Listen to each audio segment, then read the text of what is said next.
Student welcome to Net Crackers. मैं अनुराग शर्मा इस channel पे आप सभी का स्वागत करता हूं।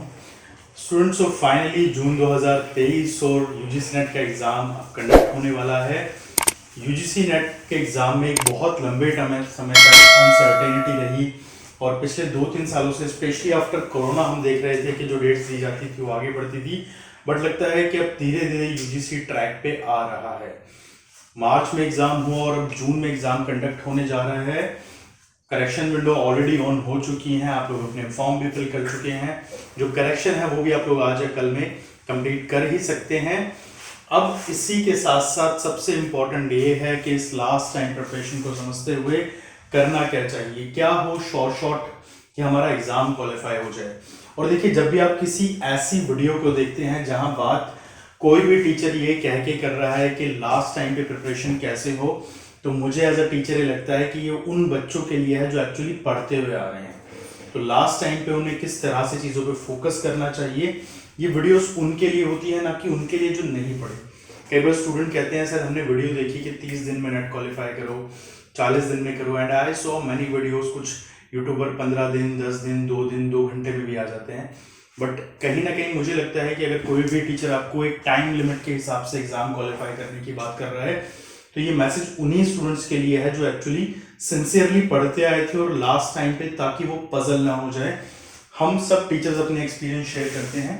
पीछे ये एनटीए का वो फॉर्म है जो आया बेसिकली, जिसमें बताया गया था क्या क्या डेट्स रहेंगी, किस तरह से आपका एग्जाम कंडक्ट होना है। ऑन डेट अब तक सब कुछ होता रहा। फाइनली अब आपके एडमिट कार्ड्स भी आ जाएंगे जल्दी और उसके बाद आपका एग्जाम भी कंडक्ट हो जाएगा। अब ऐसे में ज़रूरी यह है कि हम जब एग्ज़ाम देने जा रहे हैं, एग्ज़ाम बहुत जल्दी कंडक्ट होने वाला है, तो किन चीज़ों को हमें दिमाग में रखना है। सबसे पहला पॉइंट तो ये रहता है, फर्स्ट थिंग ये है उन सभी स्टूडेंट के लिए जिन्होंने पिछले 3-4 महीने में काफ़ी हार्डवर्क किया है, कि आप अगर अब एग्ज़ाम के लिए जा रहे हैं तो अपने रिसोर्सेज को मिनिमाइज करिए। वो सभी चीज़ें जहाँ से आप पढ़ाई कर रहे हैं उनको समराइज करके एक ही फ्लो में उसको लेके आइए। कई स्टूडेंट ऐसे हैं जिन्होंने मान लीजिए अपनी ग्रेजुएशन की किताबें पढ़ी हैं, मास्टर्स की किताबें भी उनके पास हैं, प्लस कोचिंग ले रहे हैं तो उसके नोट्स भी उनके पास हैं, सेल्फ स्टडी के नोट्स भी उनके पास हैं, और वो एग्जाम के लास्ट डेट में सब कुछ एक साथ लेके बैठ जाते हैं और कहीं ना कहीं पजल हो जाते हैं। एक और बड़ी प्रॉब्लम ये होती है कि बच्चे 10 ईयर्स क्वेश्चन पे रिलाय होकर पढ़ते हैं और उनको लगता है कि सिर्फ 10 ईयर्स को याद करके चले जाते हैं, रट के चले जाते हैं। एग्जाम देने जाएंगे तो इसी तरह के क्वेश्चन आएंगे। तो फर्स्ट ऑफ ऑल, ये कोई छोटा मोटा एग्जाम नहीं है स्कूल लेवल का।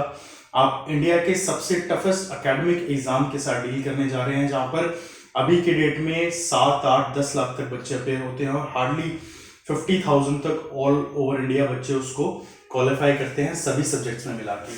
तो यहाँ पर जो फर्स्ट स्टेप आपको ध्यान में रखना है वो है लिमिटेड करना है आपको अपनी रीडिंग रिसोर्सेज को।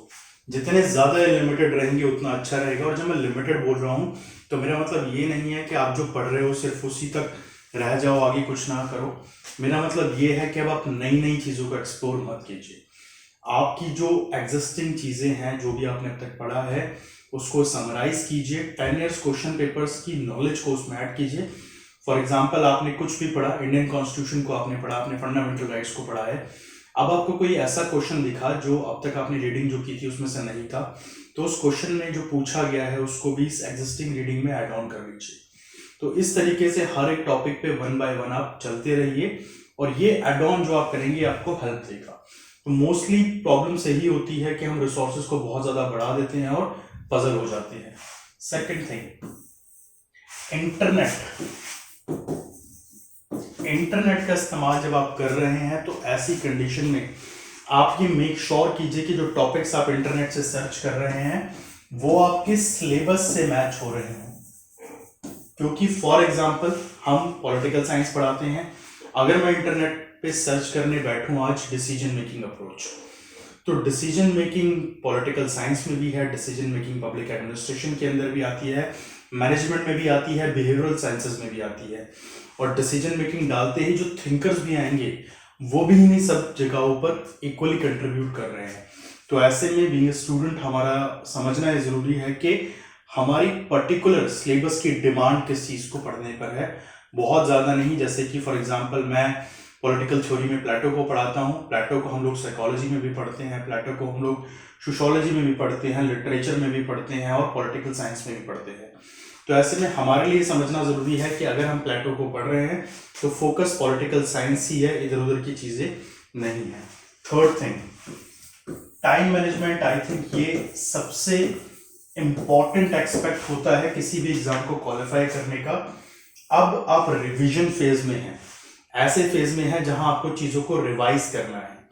तो कई बार ऐसा होता है कि जब हम रिवीजन फेज के अंदर होते हैं तो स्टूडेंट सोचते हैं कि चलिए रिवीजन तो कर ही रहे हैं, तो अब तक जितना पढ़ा है सब कुछ रिवाइज करते हैं।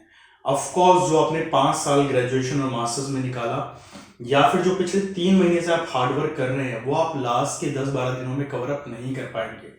तो ऐसे में रिवीजन में भी आपको चीजों को समराइज करके ही पढ़ना है। अननेसेसरी रीडिंग्स पे मत जाइए, कुछ नया एड ऑन करने की कोशिश मत कीजिए, ठीक है। जो फर्स्ट पॉइंट है हमारा, वो इसमें भी आपको हेल्प करता है। एंड मेक श्योर जब आप रिवीजन कर रहे हैं तो 2 अलग टॉपिक्स, 2 अलग फील्ड को एक साथ कनेक्ट करके पढ़िए ताकि पजल ना हो। उदाहरण के तौर पर मैं आपको बता देता हूं, अगर आप पेपर 1 की रिवीजन कर रहे हैं तो आप अगर लॉजिकल रीजनिंग पढ़ रहे हैं, ठीक है, जहां आपका दिमाग लग रहा है, और मैथमेटिक्स को पढ़ रहे हैं, तो उसके साथ फिर आप अपना कोई सब्जेक्ट का ऐसा टॉपिक मत डालिए जहां पर आपको डेट्स याद रखनी है, क्योंकि डेट्स याद रखना भी अपने दिमाग को बहुत पजल करना होता है। तो ऐसे में 2 चीजें एक साथ ऐसी आएंगी जो सेम तरह की हैं, जहां दिमाग सेम तरीके से इस्तेमाल हो रहा है, तो चीजें पजल होंगी। तो उसकी वजह दूसरा टॉपिक आप ऐसा चूज कीजिए जिसमें थ्योरी ज्यादा हो, जिसमें आपको डेट्स याद रखना ही ना हो। तो ऐसे में क्या होगा, एक पैटर्न आपका, एक फ्लो बन जाएगा पढ़ाई का, एंड ऑफ कोर्स आपके ऊपर बर्डन भी कम पड़ेगा। और टाइम मैनेजमेंट की स्पेशली बात इसलिए जरूरी होती है क्योंकि इन दिनों में ज्यादातर हम स्ट्रेस के अंदर, जो हमारी रीडिंग एक फ्लो होता है, स्पीड होती है, समराइज करने का फ्लो होता है, चीजों को ग्रैस्प करने का जो तरीका होता है, उन सब का टाइम बढ़ जाता है ड्यू टू स्ट्रेस। जो बच्चा एक नॉर्मल टाइम में 3 घंटा पढ़ सकता है, एग्जाम टाइम में कई बार वो स्ट्रेस के अंदर 1 या 1.5 घंटे से ज्यादा नहीं पढ़ सकता। तो जस्ट रिलैक्स योरसेल्फ, ठीक है, एंड अपना टाइम उस पर बिताइए। फोर्थ पॉइंट, जो कि अगेन मैं एमसीक्यू से रिलेटेड बोलना चाहूंगा, मल्टीपल चॉइस क्वेश्चन, 10 ईयर्स। अब 10 ईयर्स के साथ 2 चीजें हैं। फर्स्ट, कुछ एरियाज में 10 ईयर बहुत हेल्पफुल है। फॉर एग्जांपल पेपर 1 के अंदर अगर आप रीजनिंग को पढ़ेंगे तो 10 ईयर हेल्पफुल रहेगा, मैथमेटिक्स में 10 ईयर हेल्पफुल रहेगा, डीआई में 10 ईयर हेल्पफुल रहेगा, रिसर्च और टीचिंग एप्टीट्यूड में भी हेल्पफुल रहेगा। बट क्या आप पीपल एनवायरनमेंट जैसे टॉपिक में 10 ईयर्स पढ़ें तो आपके लिए हेल्पफुल रहेगा? क्या आप आईसीटी में पढ़ें तो हेल्पफुल रहेगा? नहीं रहेगा। बहुत सारे ऐसी यूनिट्स होती हैं जहां पर क्वेश्चंस के रिपीट होने के कोई चांसेस नहीं है, या बहुत सिमिलर क्वेश्चंस आने की कोई चांसेस नहीं होते। एंड यूजीसी का जो ट्रैक रिकॉर्ड है उसमें यह है कि आपको क्वेश्चंस रिपीट होते हुए कभी नहीं मिलेंगे, चाहे पेपर 1 हो या सब्जेक्ट हो, कहीं पे भी। तो 10 ईयर्स का सिर्फ और सिर्फ एक बेनिफिट है, वो ये है कि जब आप 10 ईयर्स को पढ़ते हैं तो क्वेश्चंस किसी एक टॉपिक से कितनी डेप्थ तक पूछे जा सकते हैं आपको वो समझ में आता है। फॉर एग्जाम्पल, इस बार एग्जाम में एक क्वेश्चन आया जो कि स्कीम से, पॉलिसी से रिलेटेड था। तो नॉर्मली कोई पॉलिसी के ऊपर क्वेश्चन आया तो फॉर एग्जाम्पल पूछ लिया कि मनरेगा कब आई या किस गवर्नमेंट के टेन्योर में आई। बट अब क्या क्वेश्चन आया कि किस डिपार्टमेंट के अंदर ये स्कीम वर्क करती है, कौन सा डिपार्टमेंट इसको हैंडल करता है। तो ऑफ कोर्स हम जब नेक्स्ट सिलेबस में बच्चों के साथ ये टॉपिक कवर करेंगे तो हम हर स्कीम के साथ उनको ये भी बताएंगे कि डिपार्टमेंट कौन सा है। इसी तरह से 10 ईयर्स हमारे लिए हेल्पफुल हो सकते हैं। और ये 4 स्टेप आपको फॉलो करने हैं इन दिनों के अंदर, एंड कोशिश ये करनी है कि इन चारों स्टेप्स को आप सिस्टमैटिकली फॉलो करें। बाकी कोई भी प्रॉब्लम अगर आपको आ रही है एज अ स्टूडेंट, चाहे वो पेपर 1 में है या आपका सब्जेक्ट कुछ भी है, तो आप उस चीज के लिए डेफिनेटली मुझसे बात कर सकते हैं। नीचे स्क्रीन पे नंबर दिए गए हैं जहां व्हाट्सएप पे शेयर कर सकते हैं कि क्या प्रॉब्लम आप फेस कर रहे हैं। We will find out the solution. इसी के साथ आप कमेंट बॉक्स में भी लिखिए कि इस लास्ट टाइम के प्रिपरेशन के क्या क्या चीजें आप फेस करते हैं। एंड मैं यही कहूंगा कि स्ट्रेस फ्री होकर एग्जाम दीजिए।